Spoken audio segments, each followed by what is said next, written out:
Oke, halo teman-teman semua. Di sini adalah video bagian pertama dan kita akan membahas mengenai sistem persamaan linier dan sistem persamaan linier homogen. Nah, sistem persamaan linier sendiri adalah sebuah kumpulan dari persamaan-persamaan linier. Jadi nanti persamaannya bakal lebih dari satu.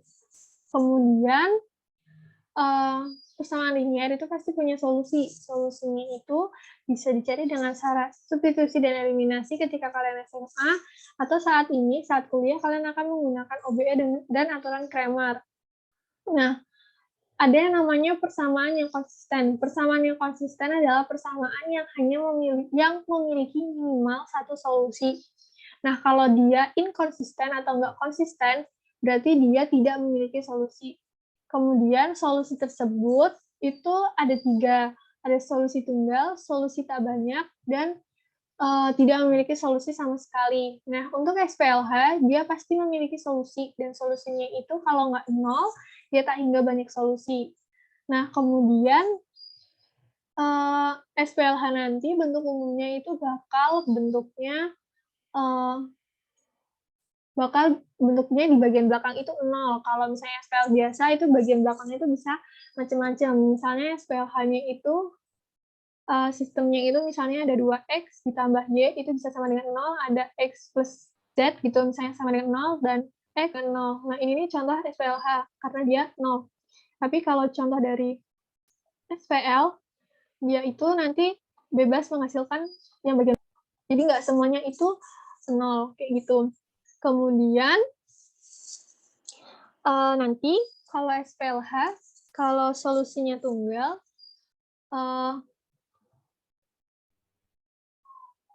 SPLH solusi tunggal itu determinannya tidak boleh sama dengan 0. Jadi kalau nanti sama dengan 0 berarti solusinya tak hingga banyak. Kemudian untuk SPLH juga, jadi ini untuk nggak cuma SPLH sih, untuk SPL. Nah, nanti SPL kalau kalian udah bikin matriks dan matriksnya itu memuat yang barisan-barisannya itu 0, berarti itu dia nanti tak hingga banyak solusi. Tak hingga banyak solusi.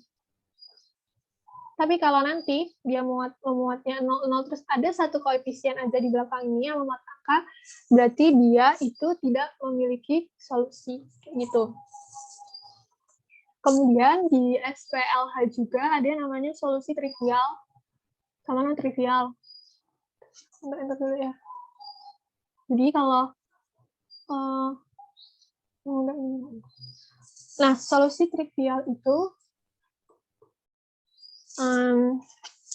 jadi kalau trivial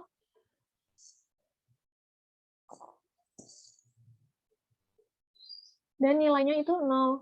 Tapi kalau non-trivial, itu berarti dia punya solusi lain. Gitu. Nah, di sini kita contoh soalnya ya. Nah, di sini yang tidak termasuk tidak termasuk persamaan linier adalah X sama Y yang C. Karena di sini X sama Y ini derajat tertingginya adalah 2, bukan 1. Kemudian untuk soal yang kedua. Untuk yang soal kedua ini, berarti yang kita harus cermati adalah di sini dia bilang dia pingin kalau solusinya itu non-trivial biar tahu hubungan antara alfa dan beta. Nah, di sini kalian harus tahu kalau solusi non-trivial, determinannya itu bakal diperluas sama dengan 0. Jadi nanti caranya kita enter dulu ya. Bentar ya.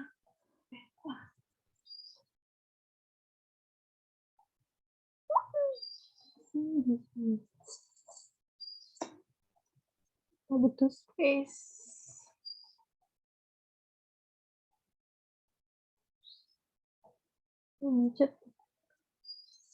Aku pause dulu ya.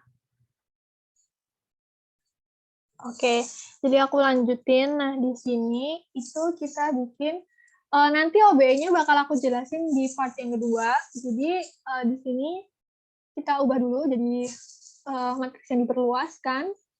Nah, di sini itu persamaan yang ini itu jadikan AX plus beta Y, bukan AX ya, ini alpha ya.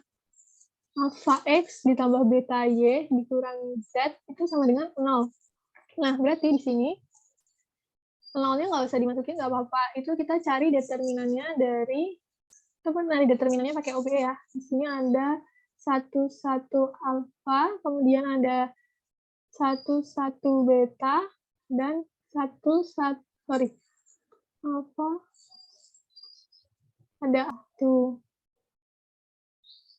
Nah, ini baris yang pertama kita jumlahkan dengan perkalian dari negatif 1 baris kedua. Nantinya 1, alpha, kemudian ada, jadi ini yang diubah yang baris keduanya ya, ada 0, 0, dan alpha min beta, kemudian ada alpha beta negatif 1. Nah, di sini kan kelihatan kalau misal ada yang memuat 0. Nah, karena entry-nya ada yang 0, maka itu artinya adalah kalau di sini itu berarti kan alpha ditambah betanya kan sama dengan 0. Maka alpha, bukan plus ini nih. Ini kan artinya alpha min beta itu sama dengan 0. Berarti alfanya itu sama dengan beta. Jadi hubungannya itu ya. Kemudian, ini nggak aku rapin sih. Nah, yang ini. Nah, nih. Tapi kalau yang di sini, kalian itu substitusi semua, kalian perbesar dulu matriksnya semuanya, termasuk hasil yang di belakang sama dengan. Nah, ini kan kalian peroleh matriks yang diperbesarnya kan. Kemudian kalian akan melakukan prediksi baris untuk memperoleh hasilnya. Nah, di sini kalian nanti akan peroleh, jadi bentuknya ini yang mau aku tunjukin itu, ini kan udah 101, nih di sini kan belakangnya tetap, nih kalau yang aku pengen tunjukin tuh ini. Jadi hasilnya di sini itu kan tadi, nih, semuanya sama dengan 0. Tapi kalau semuanya sama dengan 0, pasti hasilnya itu tak hingga banyak. Nah, di sini kan terbuktikan kalau misalnya X1 itu sama dengan min X2, min X5, X3-nya min X5, X4-nya itu sama dengan 0. Nah, di sini X5-nya itu bisa misalin T. Jadinya nanti ketika kita substitusi ke persamaan-persamaan yang di atas ini adalah ketemu jadi X1-nya itu min F min T, X2-nya F, X3-nya min T, dan X4-nya itu 0. Kayak gitu. Dimana di sini pemecahannya itu trivial kalau S sama dengan T sama dengan 0. Gitu. Nah, nanti lanjut ke part 2 ya buat eliminasi Gauss-Jordan. Makasih, semangat!